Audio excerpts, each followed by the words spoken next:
welcome to Mooney Reads.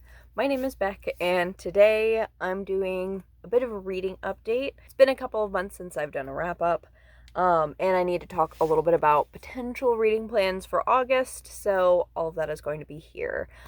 I've been doing just a couple of things. I've been moving primarily across the country, so I haven't really read a whole lot and haven't really made a lot of videos. Hopefully, by the time this one comes out, or shortly after this comes out, I'll have my June vlog up, in which I talk more about some of the June books that I'll be discussing in this video, as well as a little bit of moving, and then I also have a moving vlog in the works. Don't know when that's gonna come out, but it'll be there eventually. Summer Sun's video will also be there eventually. I have not even shot that, but I'm still excited about it. Between June and July, I read 6 books. Not really a whole lot for me, but it's kind of a miracle that I read any at all since I've been moving. I had to move out of my apartment, in with a relative, then across the country. It was a lot. So I'll start out with the kids' books just because it's quick, and then I'll move on from there. I read Love, Violet and Odd Bird in June, and then First Day Critter Jitters in July. Odd Bird and First Day Critter Jitters were relatively cute. I mostly read them for work. Love, Violet, I adored. This was a really sweet kids' book about a little girl who has a crush and is afraid to give her crush the little Valentine that she makes for her. It's adorable. Most of the time, queer kids' books make me cry. This one made me cry extra. Very good. I've actually considered buying myself a copy because I liked it so much. After that, I have Boys Run the Riot Volume 4. This I finished during the Queer Lit Readathon, and it was a really good ending to the series. I do wish that it was longer because I think that a lot of things could have been explored more. So, I would have liked it kind of better in that regard, but I think for the time that they were given for the series, I think that it was really good. It was also really cool to see the original short story that the series kind of came from, which was included in the back of Volume 4. For anyone who doesn't know, Boys Run the Riot is a manga series that focuses on a trans boy who starts a fashion brand with someone in his class. The main character is closeted and learns a whole lot through the series about the importance of being yourself, and embracing who you are. It's really good. It's a really solid series, and there's a lot of really cool detail in the clothes. In June, I also read A Lady for a Duke. I think I started that the month before and then finished it. Read it during part of Queer Lit Readathon, and I think I finished it during the Queer Romance Readathon. It was excellent. It was everything. I talk at length, I think, in the vlog. More than anything else, it's just really adorable. This is about 2 characters who were childhood best friends. They go off to war.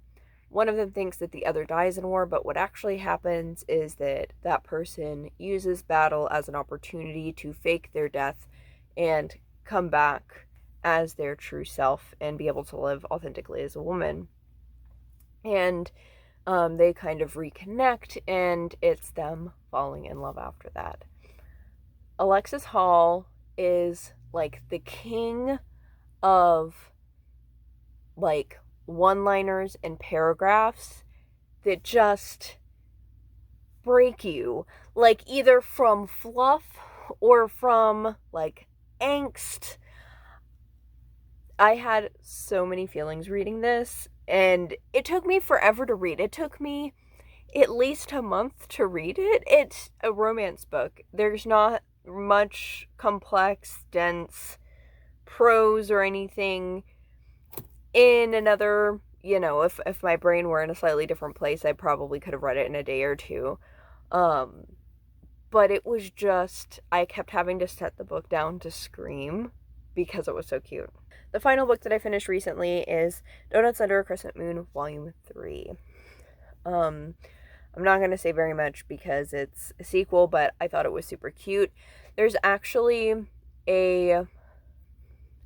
something adjacent to a plot device or trope that I usually don't like. I don't want to say it in case it's a spoiler for some people, but I actually really liked how they did it.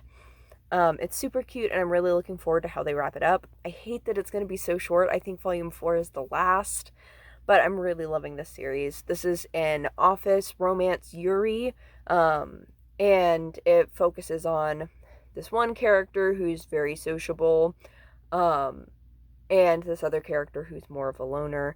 They connect after work, kind of serendipitously, and strike up a friendship that then turns into more. One of the things, well, there are several things that I really like about the series.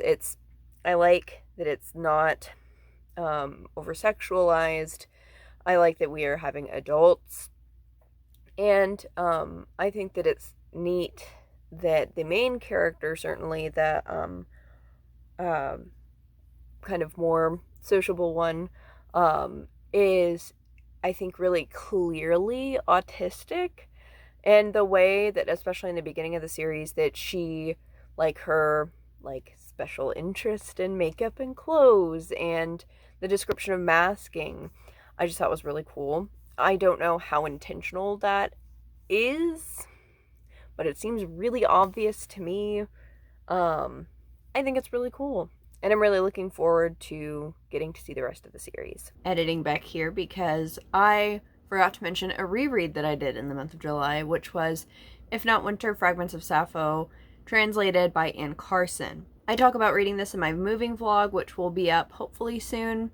It was excellent. I loved this translation. I've talked about it before, but the fact that she actually includes the something visual where the actual physical documents are broken, I think adds a really great poetic layer to it. The reread was really great. I love it. It made me think a whole lot more even than the first time about translation and how art is shaped by other people, and also how we tell stories, and just how incredible it is that something so old can still be so relatable, but also how, while these stories are still written down, we can never have the full picture. So there's a lot of beauty in that shared understanding, but there's also a lot of beauty in knowing that there's so much more that has happened that is beautiful that we'll never know about. I have a few other books that I worked on throughout the course of the past couple months. I don't remember all that I've worked on, to be honest. I'm sure that I've read bits and pieces of other books. But the main things that I know I've been working on, I've been going through some astrology books. So we've got one on the moon. We've got post-colonial astrology, which I've talked about a couple of times now. It's super cool. And then I started Disobedience by Naomi Alderman and have worked a little bit on that. So far as August goes, I will be continuing to work on these things to a certain degree. I think I can finish the moon one pretty easily. Post-colonial astrology, I feel like I'm going to just take forever. And really, I'm very heavily a mood reader. TBRs are fun to make, but they're completely different than what I actually end up reading. That's just, I've accepted who I am as a person, I guess. They're different hobbies. Making reading lists and reading the books are different hobbies. So I have like a little pile of stuff that, depending on what I'm feeling, I might get to. I definitely don't think I'm going to read all of them, especially given, the past few months I haven't been doing a lot of reading because it's been very stressful, so I'm kind of giving myself space. But so far as fiction goes, I definitely would like to get through Disobedience. I plan on watching the movie as well. I don't know if I'm gonna watch the movie before I finish the book or not. I'm kind of indifferent as to what order things go in at this point, especially since I'm not super, super far in and I want to, get both of them at some point. But if I'm feeling something a little bit different from this, which I'm having a feeling that I'll want to just start something completely new to get my momentum back. I have a few options. One is a new release that I am really, really stoked for, and that is Hell Followed With Us. I have seen people with arcs of this, and I have been very jealous. The cover just looks super cool. It's a young adult horror novel that focuses on a trans man who escapes from a cult. And I honestly don't understand all of the details because I haven't read it. But it seems super creepy and super cool. So I'm really excited for that. And then in terms of like lighter fiction, I have some stuff that I think would be a little bit easier to get through.